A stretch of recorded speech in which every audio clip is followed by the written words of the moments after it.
Abu Yazid Al-Bustami adalah seorang pemimpin kaum sufi. Beliau pernah mendapat ilmu yang sangat berharga dari seekor anjing. Alkisah, seperti biasa Abu Yazid suka berjalan sendiri di malam hari. Lalu, suatu ketika beliau melihat seekor anjing berjalan ke arahnya dan anjing itu berjalan tanpa menghiraukan sang syekh. Namun ketika anjing itu sudah mendekat, Abu Yazid mengangkat gamisnya. Beliau khawatir nanti baju gamisnya tersentuh anjing yang najis itu. Spontan anjing itu berhenti dan memandang kepada Abu Yazid. Entah bagaimana, seakan-akan Abu Yazid seperti mampu mendengar anjing itu berkata padanya, "Hei Tuan, tubuhku ini kering dan tidak akan menyebabkan najis padamu. Kalaupun engkau merasa terkena najis, sebenarnya engkau tinggal membasuh 7 kali dengan air dan tanah, maka najis di tubuhmu itu akan hilang." Lalu sang anjing melanjutkan, "Namun jika engkau mengangkat gamismu karena menganggap dirimu yang berbadan manusia lebih mulia dan menganggap diriku yang berbadan anjing ini najis dan hina, maka sesungguhnya najis yang menempel di hatimu itu tidak akan bisa dibersihkan walau kau basuh dengan 7 samudra sekalipun." Abu Yazid tersentak dan minta maaf pada anjing tersebut. Lalu sebagai permohonan maafnya, dia mengajak anjing itu untuk bersahabat dan berjalan-jalan bersama.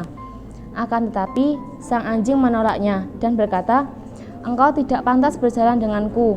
Mereka-mereka yang memuliakanmu akan mencemoohkanmu dan melempari aku dengan batu. Aku tidak mengerti mengapa mereka menganggapku begitu hina. Padahal aku ini makhluknya dan benar-benar pasrah dan berserah diri kepada Sang Khalik dengan wujud ini. Kau lihatlah, aku tidak menyimpan dengan membawa sebuah tulang pun. Sedangkan engkau masih menyimpan bahkan menimbun sekarung gandum untuk makan esok hari." Lalu anjing itu pun berjalan meninggalkan Abu Yazid. Abu Yazid masih terdiam sambil merenung dalam hati, "Ya Allah, untuk berjalan dengan seekor anjing ciptaanmu saja aku belumlah pantas. Bagaimana aku merasa pantas berjalan denganmu? Ampuni aku dan sucikan hatiku dengan najis hatiku."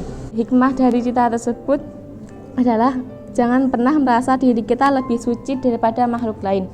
Merasa lebih suci daripada anjing pun jangan, apalagi merasa lebih suci daripada manusia lainnya. Sesungguhnya Tuhanmu lebih mengetahui siapa yang paling suci di antara hamba-hambanya. Seorang sekretaris bernama Abu Ayyub pernah dipenjara selama 15 tahun. Dia selalu berputus asa dalam mencari jalan keluar. Kemudian dia menulis surat kepada teman berisikan keluhan lamanya dalam berkurangnya kesabaran. Setelah dia menulis keluhan lamanya dalam berkurangnya kesabaran, dia memperoleh jawaban, "Wahai Abu Ayyub, bersabarlah engkau dengan kesabaran yang dapat menghilangkan penderitaan. Jika engkau lemah dalam menghadapi musibah tersebut, maka siapa yang dapat menghilangkannya? Bersabarlah engkau karena kesabaran itu dapat memberikan ketenangan. Mudah-mudahan musibah tersebut segera berakhir." Selanjutnya Abu Ayyub menjawab balasan surat itu seraya berkata, "Engkau menyuruhku bersabar, padahal aku telah melakukannya." Dan dia menempatkan pemilik ikatan musibah. Sebagian temannya berkata, setelah kejadian tersebut Abu Ayyub tinggal dalam penjara hanya 1 hari. Kemudian dia dibebaskan secara terhormat. Dia kembali hidup bersama orang-orang dekatnya setelah bersusah payah menahan diri menghadapi cobaan. Dipun critakaken wonten setunggaling tiyang kakung ingkang sregep ngibadah naminipun Abu bin Hisam. Setunggaling wekdal saksampunipun wudu, Abu bin Hisam menika kepanggih kalian malaikat. Lajeng Abu bin Hisam menika nyuwun pirsa dhateng malaikat. "Malaikat, wonten keperluan apa panjenengan wonten ing mriki saha buku napa ingkang panjenengan beto?" Malaikat menika menjawab, "Aku dipunutus Allah supaya nyatet wong-wong sing padha disenengi Allah." Lajeng Abu bin Hisam menika nyuwun pirsa malih, "Malaikat, menapa wonten nami kula wonten buku catatan menika?" Malaikat menjawab, "Ngertiya Abu bin Hisam, senajan awakmu sregep ngibadah, aku dilarang Allah nyatet jenengmu ana ing buku iki, karena sak temene awakmu sibuk karo ngibadahmu dhewe, awakmu ora gelem nulungi wong-wong sing padha kesusahan saha kekurangan." Hikmahipun inggih menika ampun ngantos ngraos bilih ngibadah dhateng Allah mawon sampun cekap, dipun dawuhaken kedah saling tolong-menolong saha hablum minallah hablum minannas. Paling baik untuk seseorang, dia menjawab diam yang membuatnya selamat. Dilanjutkan lagi, jika masih tidak ada juga, dia menjawab, kematian yang menjadikan para hamba dan negara-negara beristirahat. Dari kutipan di atas kita ambil pelajarannya bahwa jika takut melakukan sesuatu, ucapan maupun perbuatan yang mengarahkan ke negatif, lebih baik diam dan berpikirlah untuk berbuat yang terbaik tanpa menyakiti diri sendiri dan orang lain, serta saling menghargai. Pada suatu hari, Ibnu Sina melakukan perjalanan dengan kuda kesayangannya. Pada suatu tempat yang dianggapnya nyaman, ia berhenti untuk beristirahat. Kuda diikat di tempat yang agak teduh, diberi makan, jerami, dan rumput pilihan. Ibnu Sina tahu bahwa binatang itu tidak boleh dimusuhi dan disiksa. Harus disayang karena membantu manusia. Ibnu Sina duduk di tempat yang lebih teduh, tidak jauh dari kudanya, sambil menikmati bekal yang dibawanya. Tiba-tiba datang seseorang yang menunggangi keledai. Ia turun dari keledai tersebut dan meletakkan keledai berdekatan dengan kuda milik Ibnu Sina, dengan maksud supaya keledainya bisa memakan jerami dan rumput pilihan itu. Dan orang tersebut pun duduk di dekat Ibnu Sina. Ketika ia duduk dan ikut makan, Ibnu Sina mengingatkan, keledaimu jauhkan dari kudaku. Orang yang diajak bicara tersebut tersenyum sambil menoleh ke kuda dan keledai. Dan tiba-tiba keledai tersebut ditendang oleh kuda Ibnu Sina, sehingga si keledai tersebut cedera. Pemilik keledai marah-marah dan minta tanggung jawab. Ibnu Sina diam saja, sampai kemudian si pemilik keledai mendatangi hakim dan meminta pertanggungjawaban agar Ibnu Sina membayar atas luka keledainya. Saat ditanya hakim, Ibnu Sina terdiam. Hakim kemudian berkata kepada orang yang mengadu, apakah ia bisu? Orang itu menjawab, tidak, tadi dia bicara padaku. Hakim bertanya lagi, apa yang ia katakan? Orang itu kembali menjawab, jangan dekatkan keledaimu, nanti ditendang kudaku.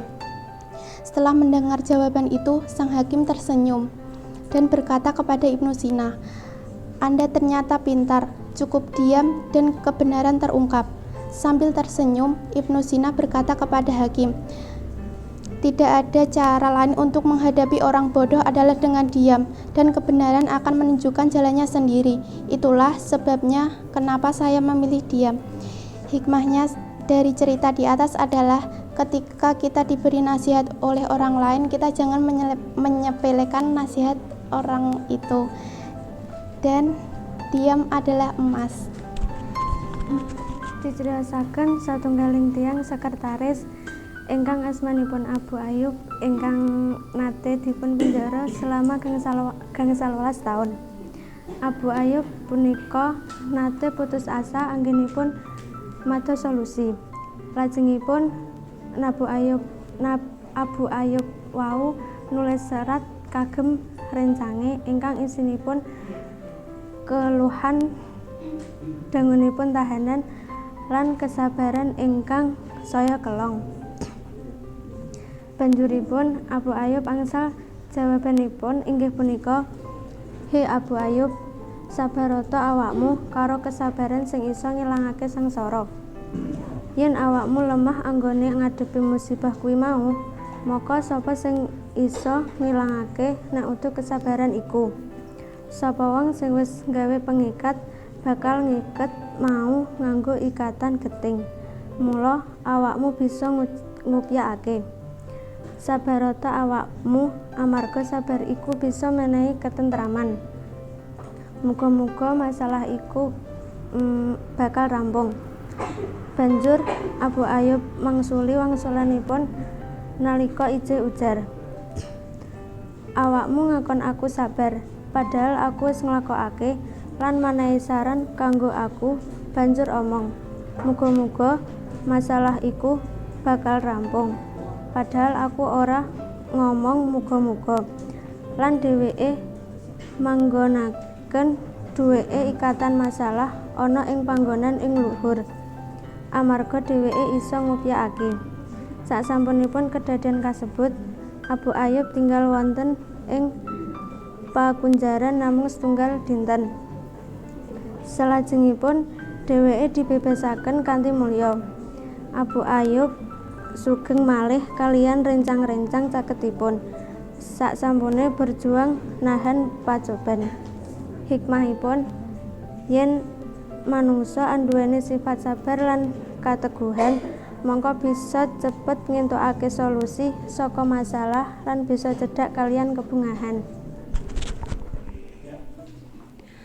Pada masa pemerintahan Khalifah Umar bin Khattab dan Gubernur Amin bin Amr, pada saat itu Gubernur Amin bin Amr hendak membangun sebuah masjid di atas tanah seorang Yahudi. Pada saat itu Gubernur Amin bin Amr menggunakan kekuasaannya untuk membangun masjid di tanah kakek Yahudi tersebut. Karena si kakek Yahudi enggan memberikan tanahnya kepada Gubernur Amin bin Amr. Pada suatu ketika, Gubernur Amin bin Amr mengurus tanah tersebut atas kewenangannya. Dalam hati, kakek tersebut marah, namun ia tidak berani menentang pemerintahan. Akhirnya, kakek Yahudi tersebut memutuskan menemui Khalifah Umar bin Khattab yang berada di pusat kota. Sampainya di sana, kakek Yahudi menceritakan semuanya kepada Umar bin Khattab. Singkat cerita, Umar bin Khattab marah kepada pemerintahan Umar bin Amir bin Amr. Seketika Umar bin Khattab meminta kepada kakek tersebut untuk mengambil tulang pada tong. Kemudian Umar bin Khattab menggoreskan huruf alif menggunakan pedangnya. Tulang tersebut kemudian diberikan kepada kakek Yahudi sembari berkata, "Bawalah pulang ke negeri Zaman, kemudian sampaikan kepada Gubernur Amir dari aku." Kemudian kakek Yahudi tersebut memberikan tulang tersebut kepada gubernur setelah sampainya di Zaman. Seketika Gubernur Amir bin Amr menitihkan air mata dan memerintahkan para pekerjanya untuk membongkar masjid tersebut. Kemudian kakek Yahudi itu bertanya, "Apa yang telah engkau lakukan hingga engkau rela merobohkan masjid yang telah engkau bangun?" Gubernur Amir bin Amr berkata, "Khalifah memerintahkanku menegakkan keadilan dalam tulisan tersebut." Kakek Yahudi berkata, "Hanya dengan goresan huruf alif engkau merobohkan bangunan masjid ini." Kemudian kakek Yahudi merelakan tanahnya untuk dibangun sebuah masjid dan kakek Yahudi pun menjadi mu'alaf. Hikmah dari cerita tersebut, tidak boleh sewenang-wenang menggunakan kekuasaan dan harus bersikap adil. Ing dalan anyar wonten bapak beto jalan kalih menyang peken. Jalan wau beto gerobak kiambak kang isinipun barang dagangan. Nah, jalan nomor setunggal niki mlayune buanter banget. Nah, lan niku jarane sregep, resikan lan semangat. Nah, jalan sik kalih niki mlakune alon-alon, timak-timik, mboten semangat tur malesan. Ngertos ngoten niku bapak-bapak ingkang gadah jaran niku banjur ngangkat barangipun wonten gerobak ingkang jaran malesan dhateng gerobak ingkang jaran mlayune sik banter. Banjur ngoten niku jaran sik nomor kalih niku sik malesan niku seneng banget keranten gawane enteng. Banjur matur marang jaran sik banter, "Hei, jaran banter, delokno. Kowe tambah sregep, tambah rekoso to. Nggo barang akeh, aku lho malesan enak." Ananging bapak wau banjur mikir keranten jaran setunggal wau sampun cekap nggawa barang dagangipun sedanten. Lan matur, "Nggo apa ya jaran sijine iki? Apa tak guwang apa ya?" Nah, akhiripun jaran malesan wau dipun belah lan dipun dhahar bareng keluarga. Hikmah ingkang kita saged pendhet ya nggih punika, kita kerep mikir nek dados wong sregep niku bakal dimanfaatke wong liya. Terus jenengan malah rata-rata niki malah do seneng malesan, keranten malesan niku nggih penak.